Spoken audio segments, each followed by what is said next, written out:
እናቴ አይደለችም እቺ ሴትዮ እያለች እናቴ ናት የምትል ሴትዮ የምታውቃትን ሴትዮ አምጥታ እንዳትወጪ ወደ ሚዲያ ፎቶሽን እለጥፋለሁ የቤታዩ እናት እላለሁ ብላ ነው እርግጠኛ ነኝ።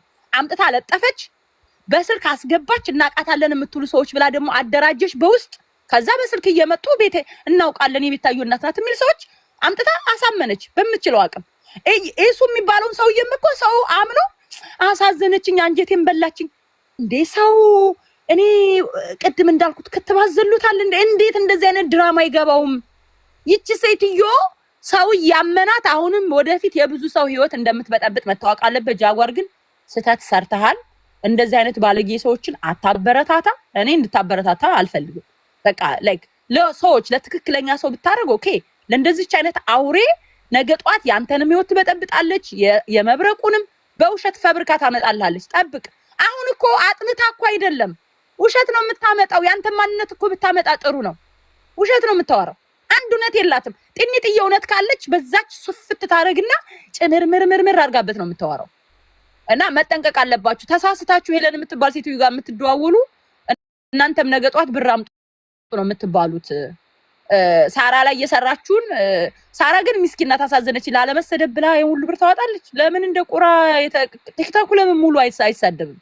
ምን ያመጣሉ እንዴ? በጣም እኮ ነው የሚገርመው። የዋነቷ ነው። እኔ ቢያውቃት ኖሮ ቤቷ ድረስ ሄዳላታለሁ ነበር። እኔ ጋር ትመጣም ነበር። መብረቋ ትነግረኝ ነበር። sabri እኔ ካልተሰደብኩ ራሱ እንቅልፍ አይወስደኝም። በነገርሽ ላይ እንዴት ጀግና ልጅ እንደሆንኩ አንቺም ታውቂያለሽ። ስድብ ምናምን ለኔ የእንትን ነው የእንቅልፍ መርፌ እንደውም የደም ማራዘሚያ ምናምን ነውና እቺ ለኔ መደበሪያ ናት። እደበርባታለሁ። ደስ ይለኛል ዝም ብላ ቁጭ ብላ መብረቁ። አንተ እኔና አሁን ቲክታክ ላይ ረጅም የቆየን ሰዎች እኔ መጀመሪያ ሰው ቲክታክ ላይ እንደመጣው ሚውት አድርጌ ሲሰርብ ይጸጥ ነበር ምለው ሲረግጡኝ ማለት ነው። አልወድም ስድብ። ከዛ ሳያቸው የሚያቆዩኝ አይደሉም። መጥፋት አለበት ቲክታክ ትቼ ከዛ እኔም ረገጣ ጀመርኩ። ይኸው አሁን ማንም አልሰማም። ሲሰድቡኝም አልሰማም።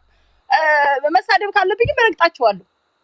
በቃ ታስት በእንደዚህ አይነት መልኩ ካልሆነ ፈሪ ኮንክ ያጠፋዋል። አሁን ሳራ ነገ ጧት ሌላ ደግሞ እንዴት ተሳዳቢ ይመጣል? እንደምትፈራ ካወቁ ሁሉም ሰው ነው የሚረግጣት። ስለኔ የሰማይ የግል ህይወቴን የሰማይ መልአክ ቢያግዟት ማውጣት አችልም። ቀላል ነው እንዴ ስለሰው መረጃ ማውጣት? ሲጀምር ጓደኛ አለኝ እንዴ? እኔ አንድ አቡ ሸማኔ ነኝ። በረሃ ለበረሃ እኔ የሆነ ነገር ካልተነፈስኩ ስለኔ እኮ ማውቃችኝ እኮ አብሮኝ የሚያድር የለ ሻይ ቡና የሚል የለ የቅርብ ዘመድ የለ ጎረቤት መብረቁ። አሁን እኮ እሷ የሄለንን ብቻ ሪከርድ አመጣች እውነተኛ ነገር እንጂ አሁን ሰው ያመናት የሄለንን አልኩኝ